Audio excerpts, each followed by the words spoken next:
Did you know that in 64 AD, a great fire broke out in the capital of the Roman Empire, destroying much of Rome, and that this fire was actually started by Emperor Nero himself? Why, you may ask? Nero wanted to rebuild Rome, so he set the city ablaze. But if he were blamed for the fire, he would have been declared an enemy of the people and executed with torture. Nero needed someone to take the blame, and instead of accusing just a few individuals, he chose to place the guilt on thousands. And who were they? The Christians. The ancient Roman historian and senator, Publius Cornelius Tacitus, summarizes the matter in Annals, Book 15, as follows. The public's finger quickly pointed to Emperor Nero, for it was said that Nero wanted to use the fire to rebuild the city. Tacitus, again in chapter 15 of the Annales, writes, "This sect, named after the person called Christus, Jesus, was executed by Pontius Pilate during the reign of Emperor Tiberius. But this superstition spread again, first in Judea and then in Rome." There's a crucial point to note here. As you can see, during that period, Christians, while spreading their faith, claimed that Jesus Christ was crucified. Of course, they claimed not only that he was crucified, but that he died, was buried, and rose again 3 days later, spending 40 days with his own prophets. Emperor Nero and wealthy Romans already hated Christians. Christians taught them to fight, to refrain from violence even against slaves, and to reject all the immoralities that Romans considered normal. This posed a grave danger to the Roman Empire and its pagan beliefs. This belief, which began in and around Jerusalem, spread throughout the Roman Empire in a very short period of 30 years, gaining a large following even in the capital, Rome, the heart of the empire. These rumors even infiltrated the imperial palace, spreading rapidly among state officials. Following the fire of Rome, Nero's accusations against Christians quickly resonated within the political sphere and among wealthy Romans. A hunt for Christians began throughout the Roman Empire. Captured Christians were subjected to severe torture and then tortured to death. Tacitus doesn't provide many details, but the information he does provide is horrifying.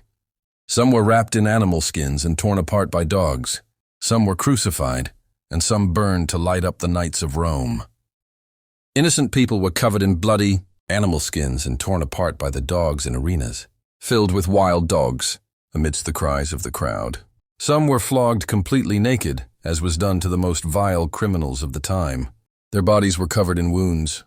They were crucified with giant nails driven through their hands and feet, and they were left to suffer for hours, even days, to die. Others had their bodies covered in tar, set ablaze, and burned like torches in the streets and alleys. These tortures and executions continued for nearly 300 years. Nero was only 26 when he ordered the hunt for Christians. During his reign, some of the prophets raised by Jesus Christ were also executed. When Nero turned 30, he was declared a public enemy by the Roman Senate due to his lavish spending. This meant Nero was tortured to death, and before he could be captured, he committed suicide, ending the Julio-Claudian dynasty. The persecution did not end when Nero died, and his dynasty ended. Other tyrannical dynasties and emperors continued the hunt for Christians in different ways. Domitian, 81-96, Trajan, 98-117, Decius, 249-251, Diocletian, 303-311, the Great Persecution. Throughout this period, Christians persisted, living in natural caves and shelters. While the Torah, Psalms, and Gospels were not widely available in written form, believers in Jesus memorized all these texts, and as they grew in faith, they shared the truth of Jesus with others throughout the world. The greatest persecution began during the reign of Constantine and continues to this day. In 303, Emperor Diocletian devoted all his attention to the massacre of Christians throughout the empire. Before his death in 311, he granted so-called freedom of belief to Christians hiding in high mountains, caves, and underground cities like those in Cappadocia, drawing them back to the cities and exploring new methods of persecution. Constantine, who immediately followed, convened a group he had formed at the Council of Nicaea. There they decreed major persecutions, supposedly to protect Christianity. They ordered the construction of churches contrary to biblical teachings, and established pagan temples. The papacy, priests, and various clergy were created. In the temples, the ignorant populace was forced to accept teachings by repeating them. Those who refused to attend the temples were declared heretics and continued to be executed. Inquisition tribunals were established, and Christians were labeled witches, and torture and executions continued.